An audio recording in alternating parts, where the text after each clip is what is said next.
ఈ పరిశుద్ధాత్మ దేవునికి వందనాలు. అదేవిధంగా పరలోక దేవుని సౌరవించిన మీ అందరికీ మా హృదయపూర్వక వందనాలు పిల్లరా. ప్రతిరోజు మీ గురించి ప్రార్థన చేస్తున్నాం. సంతోషంగా ఆనందంగా ఉన్నాడు పిల్లరా. సృష్టికర్త దేవుడు మన జీవితంలో గొప్ప కార్యాలు చేసే దేవుడై ఉన్నాడు. ఓకే, ప్రార్థన చేసి దినాన్ని వాక్యాన్ని మనం ధ్యానం చేసుకుందాం. దైవీ కాల సమయంలో ప్రభా ఇగో కొంత సమయం నీ వాక్యం వినడానికి, నీ స్వరం వినడానికి మీరు మాకు కృప చూపిన దాన్ని బట్టి నీ కొందనాలు చెల్లించుకుంటున్నాను.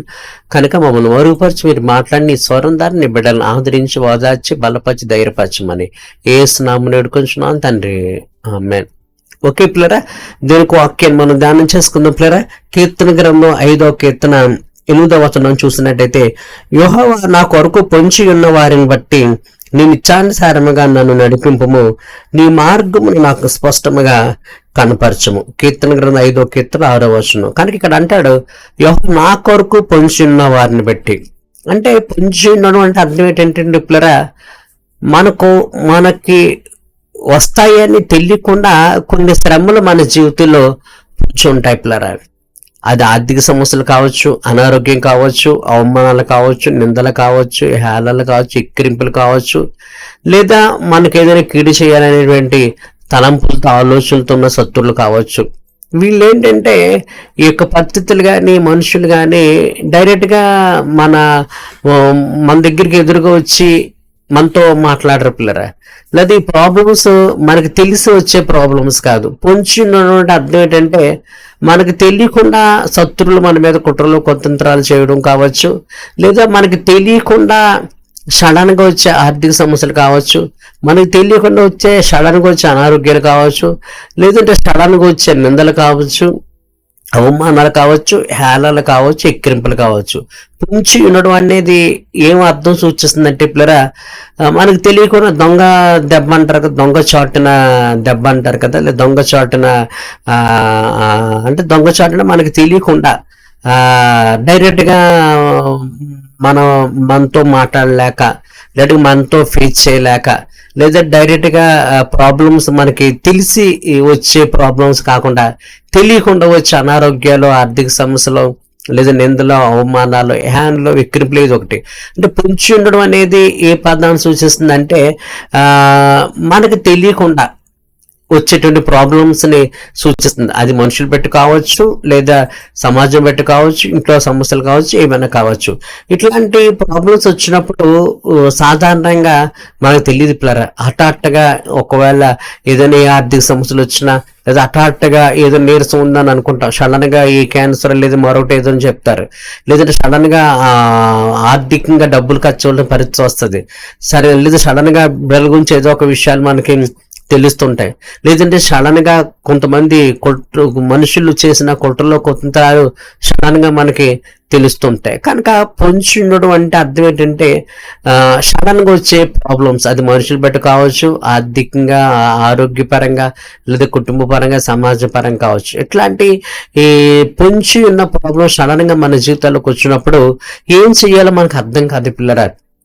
ఒక ప్రాబ్లం వస్తుందని తెలిసినప్పుడు మనం దాని గురించి ఆలోచన చేస్తాం. ఒక ప్రాబ్లం వస్తుంది కదా, దాన్ని ఎలా ఫేస్ చేయాలి, ఎలా ఎదుర్కోవాలి, ఎలా విజయం సాధించాలని మనం ఒక ప్రాబ్లం వస్తుందని తెలిసినప్పుడు దాని గురించి మనం ఆలోచన చేస్తాం పిల్లరా.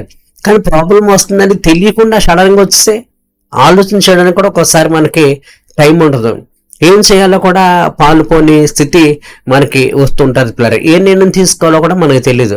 అటువంటిప్పుడు తొందరపాటుగా చాలాసార్లు మనం ఏం చేస్తామంటే తొందరపాటు నిర్ణయాలు తీసేసుకుంటాం. అంటే సడన్గా ప్రాబ్లం వచ్చింది కాబట్టి ఏం చేయాలో పాలుపోక కంగారు పడిపోయి ఉక్కురు బిక్కరైపోయి ఏదో చేసేయాలనేటువంటి తలంపులతో ఆలోచన ఏదో చేసేస్తుంటాం. అప్పుడు చాలాసార్లు ఏమవుతాయంటే ప్రాబ్లమ్స్ ఎక్కువైపోతుంటాయి. ప్రాబ్లమ్స్ ఎక్కువైపోయి ఒక్కొక్కసారి అసలు ఆ ప్రాబ్లమ్స్ నుంచి బయటకు రాలేని స్థితిలోకి మనం వెళ్ళిపోతుంటాం పిల్లరా. కనుక ఈ పొంచి ఉండడం అనేది సడన్ గా వచ్చే ప్రాబ్లమ్స్ బట్టి చాలాసార్లు బ్రతుకులు చాలా డిస్టర్బ్ అయిపోయి చాలా అపజయాలు తెచ్చుకుంటూ చాలా నిరుత్సాహంగా మనం ఉండవలసిన పరిస్థితి వస్తుంది. ఒక్కొక్కసారి ఆ పొంచి ఉండి సడన్ గా మనకు వచ్చేటువంటి ప్రాబ్లమ్స్ బట్టి బయటకు రాలేని స్థితుల్లో జీవితాలను మనం నాశనం చేసుకుంటూ ఉంటాం కూడా పిల్లరా. కనుక అక్కడే దేవుని వాక్యం చెప్తుంది. దావీదు అదే ప్రార్థన చేస్తాడు. ఏమనంటే నాకు కీర్తనగా 5వ కీర్తన 8వ వచనంలో, నా కొరకు పొంచి ఉన్న వారిని బట్టి నేను ఇచ్ఛానుసారంగా నన్ను నడిపింపు, నీ మార్గము నాకు స్పష్టంగా కనపరచు, యేసు నామమున జరుగునుగా. కనుక పిల్లరా, కనుక ఇట్లాంటి పొంచి ఉండి సడన్గా వచ్చేటువంటి ప్రాబ్లమ్స్ బట్టి ఈ సడన్గా వచ్చినప్పుడు ఏ విధంగా చేయాలో పాలుపోక డిస్టర్బ్ అయిపోయి జీవితాలు నాశనం చేసుకుంటూ ఉంటాం. కనుక అట్లాంటి పరిస్థితి మన బ్రతుకులో మన జీవితంలో రాకుండా ఉండాలని దావీదు తన అనుభవంలో ప్రార్థన చేస్తున్నాడు. ఏమనంటే, నీ నిత్యానుసారంగా నన్ను నడిపింపుము, నీ మార్గం నాకు స్పష్టంగా కనపరచము. కనుక దేవుడికి ఏం ప్రార్థన చేస్తున్నాడంటే, ప్రభా నాకు సడన్గా ప్రాబ్లమ్స్ రాబోతున్నాయి, మరి ఆ ప్రాబ్లమ్స్ వచ్చినప్పుడు నేను ఎలా తప్పించుకోవాలి, ఎలా విజయం సాధించాలి, ఎలా ఆ ప్రాబ్లం మీద నేను ఎదుర్కోవాలి అనేది నువ్వు నాకు చూపించు ప్రభా.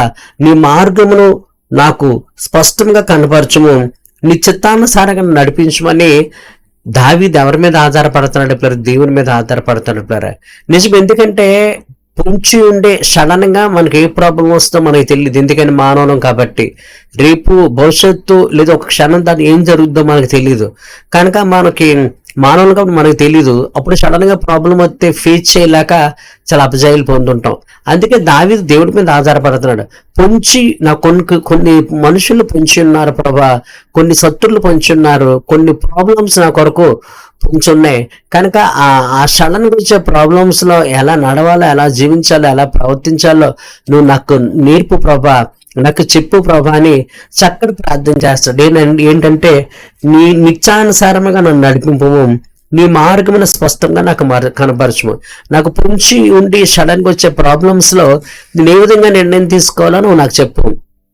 ఇటువంటి నిర్ణయం తీసుకుంటే ఈ సడన్గా వచ్చి ప్రాబ్లమ్స్ లేదా పొంచి ఉండి నాకు హాని తలపెట్టాలని దాక్కొని నాకు తెలియకుండా కుట్రలో కుతంత్రాలు చేసే మనుషుల దగ్గర నుంచి కావచ్చు, పొంచి ఉండే ఆర్థిక సమస్యలు కావచ్చు, పొంచి ఉన్న ఆరోగ్యాన్ని బట్టి కావచ్చు, నేను ఎలా నిర్ణయం తీసుకోవాలో నువ్వు నాకు చెప్పు ప్రభా అని దావీదు ఎవరికి ప్రార్థన చేస్తున్నాడంటే దేవుడికి ప్రార్థన చేస్తున్నాడు పిల్లరా.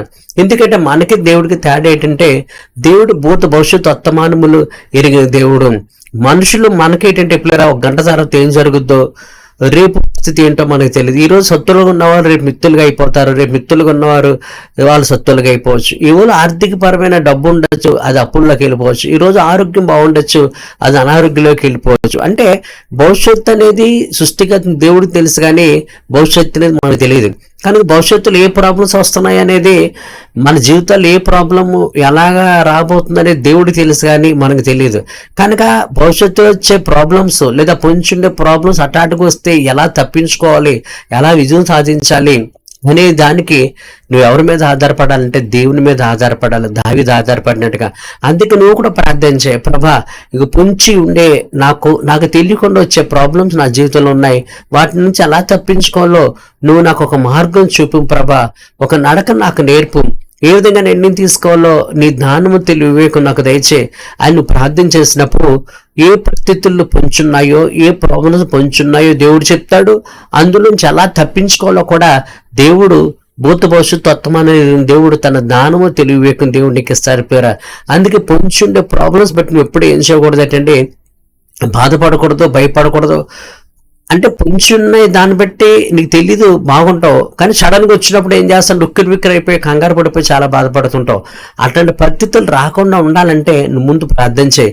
ప్రభా పొంచి ఏ పరిస్థితులు నా కొరకు పొంచున్నాయో, ఏ శ్రమలు నా కొరకు పొంచున్నాయో ప్రభా, అందులోంచి ఎలా తప్పించుకోవాలో నాకు జ్ఞానము తెలివి వివేకం దయచే ప్రభా.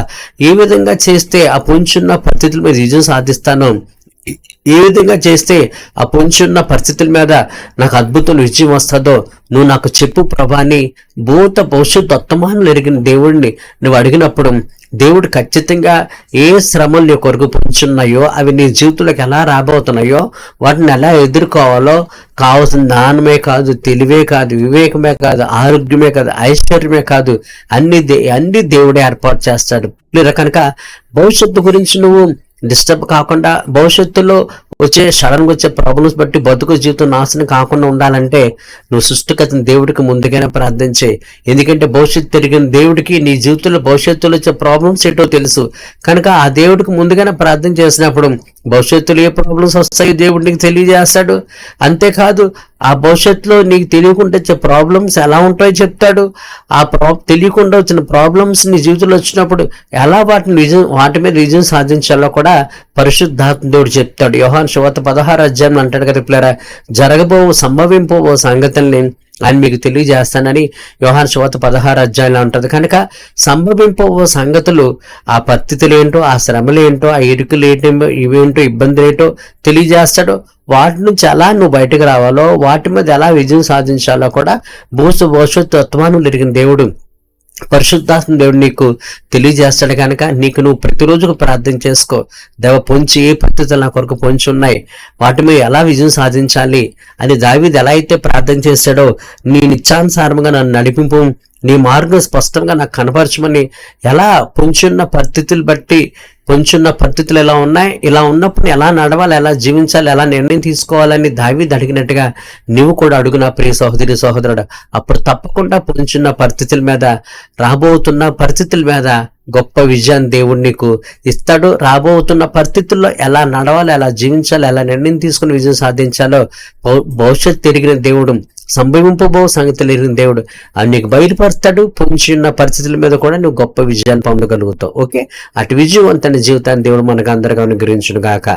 మీ అందరికీ నా హృదయపూర్వక వందనాలు. ప్రార్థన చేసుకుందాం. దేవ, ఈ ఉదయకాల సమయంలో ఈ పొంచి ఉన్న పరిస్థితుల్లో ఎలా విజయం సాధించాలో నువ్వు మాకు చెప్పావు కాబట్టి, నీ బిడ్డలు వారి జీవితాలు ఏ పరిస్థితులు పొంచి ఉన్నాయో వాటి మీద ఎలా విజయం సాధించాలో నీ బిడ్డలకు మీరు బయలుపరిచి విజయం దయచేయమని, అదేవిధంగా ఈ వాక్యం ఉన్న ప్రతి బిడ్డ కోసం ప్రార్థిస్తున్నాం. వారికి ఉన్న అశాంతికర పరిస్థితుల్లో విజయం దయచే, నెమ్మది దయచే, సమాధానం దయచే, సంతోషం దయచే. ఏ పరిస్థితులు ఎటువంటి నిర్ణయం తీసుకొని అనుకుంటున్నారో అటువంటి చక్కటి నిర్ణయం తీసుకునే కృప నీ బిడ్డలకు అనుగ్రహించండి. ఆరోగ్యం, ఐశ్వర్యం, శాంతి, సంబంధాలు దయచే. ఎవరికి ఎటువంటి శోధన కీడాప లేకుండా కాపాడమని, సమస్త మహిమ ప్రభావాలు మీరే పొందమని యేసు నామమున వేడుకొంచున్నాను తండ్రి, ఆమేన్. మీ అందరికీ నా హృదయపూర్వక వందనాలు. పిల్లలు, ఈ కార్యక్రమం మీరు వినండి, అందరికీ షేర్ చేయండి. మీకు ఏ ప్రాబ్లం ఉన్నా సరే వాట్సాప్ ద్వారా కానీ ఫోన్ ద్వారా కానీ మాకు తెలియపరచండి. ప్రభు అద్భుతం నిజాన్ని దేవుడు మీకు ఇచ్చే దేవుడై ఉన్నాడు. ఓకే, మీ అందరికీ నా హృదయపూర్వక వందనాలు.